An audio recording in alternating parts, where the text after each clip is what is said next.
What's good, YouTube? We're here in the House of Panda with Panda Man himself, Mr. Hughes, Mr. I'm gonna ruin everyone's day, Mr. I don't know what deck I'm facing against.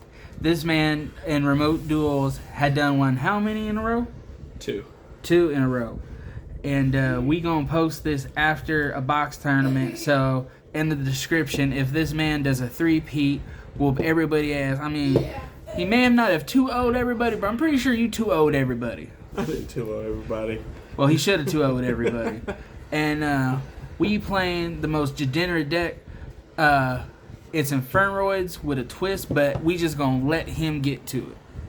Alright, so yeah, we playing Infernoids. As you said, I've won our locals twice so far with this. So further ado, we'll go straight into it. So yeah, we Infernoids, baby. Of course, the best one, Decatron. Megatron, okay.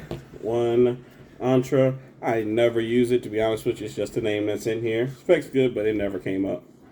Two Harmodic. Really good, of course. Three Petrulia. There's not really any special reason I chose three. To be honest with you, I got this deck off somebody, and they gave me two Harmodic and three Petrulia, so that's what I just put in there. One Sajet, two Systemus,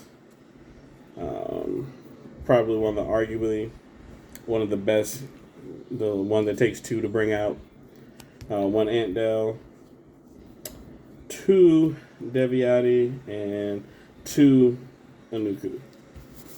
And then for the twist that we are doing in here, Lolies. See, I'm mad. That disgusts me. Oh, is that two CRs and that? Oh, wow. Yeah, I have 3 CRs of this, but I only have 1 CR of this one. And this one, for whatever reason, is so much more than this one. But perverts. So this combo is really good in the deck. It doesn't stop you from playing Infernoids in any way. When you do Monster Gate or Reasoning, most of the time when people see that you're playing Infernoids, they're going to call 1. So if you hit 2, no monsters, special summons the other one. Just turn 1, you're going to draw a card. And then during your opponent's turn, you're going to end up having the ability to pop one of their cards, plus have Infernoid plays. Plus, it's really good because you literally can bring out the one that pops, use an Infernoid, tribute off the other one, then use that one to bring that one back and draw a card. Just the synonymous, the combos, the plays, really good. And also really good because it helps you to lock your opponent out from special summon monsters activating their effect with Griffin. Yeah, you did that to me. You've done that to quite a few people when I got to spectating. They were just like, what? Yeah, they got to figure out a way to get around that. You know, and then I run no hand traps because Monster Gate and Reasoning, you can't run hand traps. Obvious reasons if you don't understand. You play Monster Gate Reasoning, you hit a hand trap, you're just going to cry. You want to get through. You want it to mill most of your monsters, or if it hits a monster, it needs to be this one or one of them. So it makes the most sense. Yeah, 3 Void Vanishment because of course you want Imagination or a Void Feast. It's always good when you start, especially if you do your first plays, and you can start with this and then go and get Void Feast, so you still have combos with them on board with Feast. Arguably, to me, the best spell in the format right now. 3 Pot of Prosperity. I don't really care what deck you play. If you can afford it, and I will say afford because it is a very pricey card. You play 3 of those. Yeah, because I will have a different deck profile at a later date, but it's Skull Servants. And when I say this man has whooped people's ass with Skull Servants, he has. Digging for 6 in this particular deck, I mean, digging for 6 to see this, if you're going second, or this if you're going first, is just too good. I mean, you dig for 6, and you get the cards that you need. There's been too many times I played people, they've had a board, I dug for 6, and I saw this, Forbidden Droplets. Yeah, he's played that, and when, like, if I have something, he drops that. They're not going to negate this. if you have a Dragoons, you're not negating my Pot of Prosperity with a hand where I have 6 cards in hand. No. You're not going to negate Prosperity because that's not hurting you. And then once you see me grab this, you already know you're shut off. And I'm going to make my plays. So, I mean, Prosperity, this card, since I don't run hand traps, I main this and Talents. Now, I did finally realize where Talents has been an issue when I open with both Talents and Prosperity, because I don't get to do the draw part. I can still take a card out of my opponent's hand, but it kind of sucks. Most of the time I want to draw to try to dig to more of my resources after I normally get ashed or gammaed. 1 for 1, 1 reasoning, and 3 monster gates. And that's it for the main deck. It's a 42 card main deck.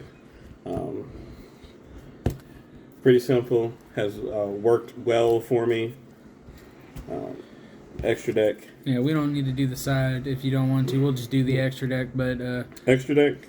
No, I'll do the side too and explain some things why I play the side the way I do it. But one of the best cards in the format. Now this deck makes 8s, and this mills 5. Most of the time it'll add me a live twin, which doesn't really matter. But the fact that if you make this and you've done a live twin combo, you automatically have your light and dark to bring him back, because they're both light and dark. Yeah. And you make him with, if you open a Decatron and a Harmodic, or Decatron and Petrulia, that's this card. Because summon Decatron, send Harmodic, banish Harmodic for Petrulia, make this. And what I really, really like about doing that combo, like if you have other cards that you want to go off, you can force out negates. Because you can go Decatron, make it into Harmodic, target a monster to destroy it. They have to either negate or let it happen. Petrulia, you have a bunch of backfield. Start getting rid of all your backfield so that then I can go, Imagination and go off.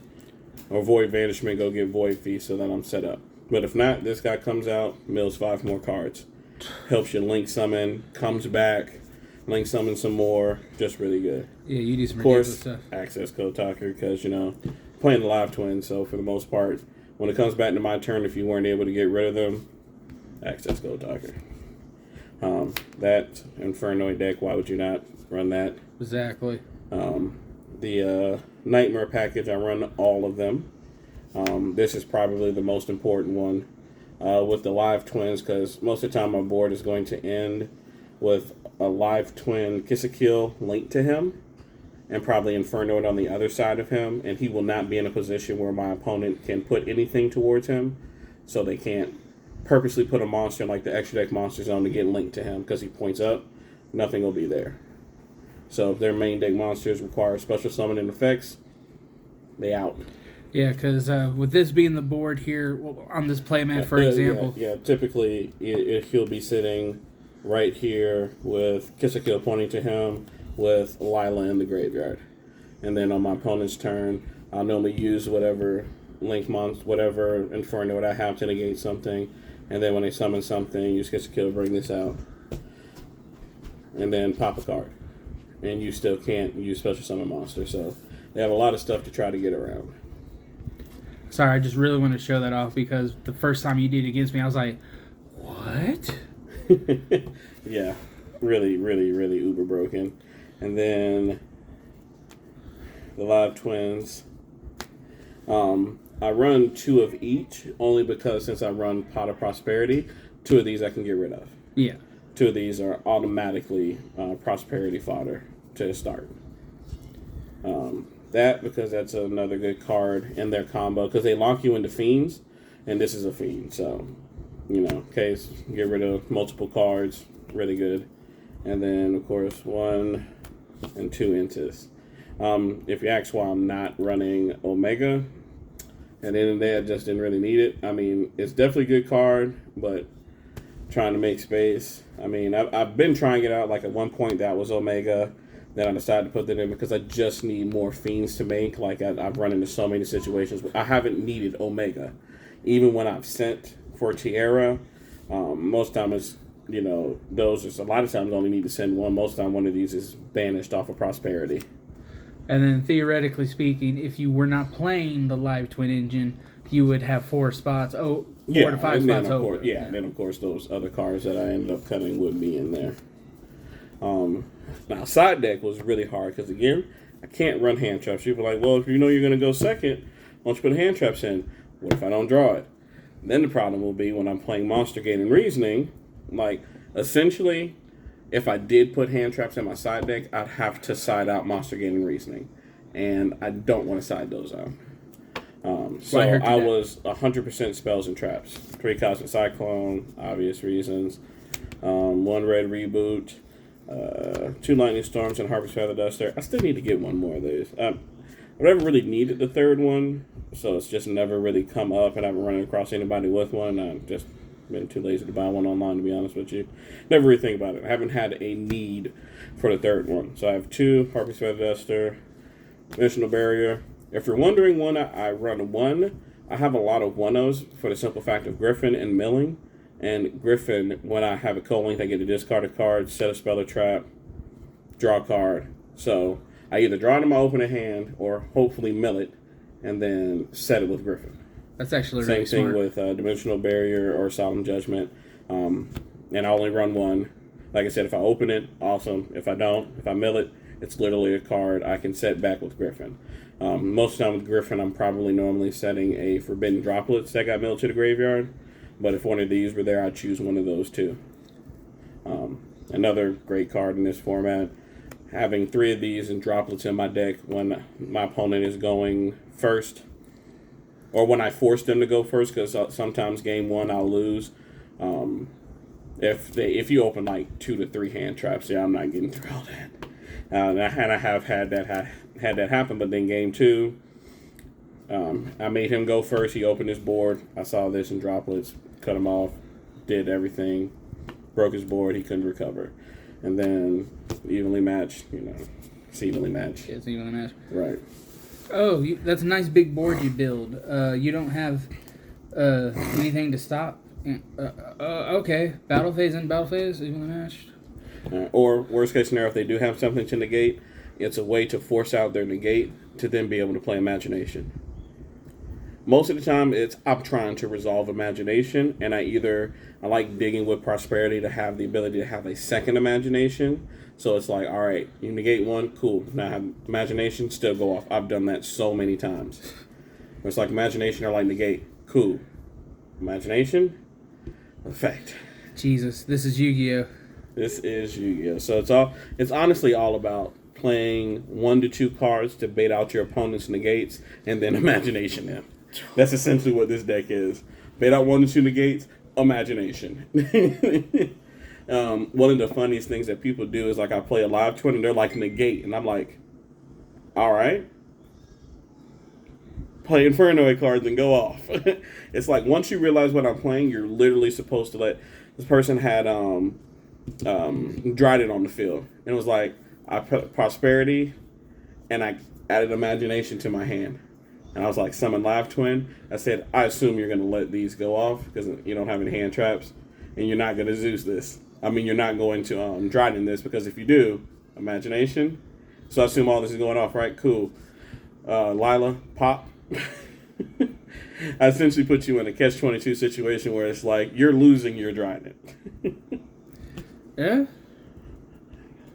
Jesus, this is Yu-Gi-Oh.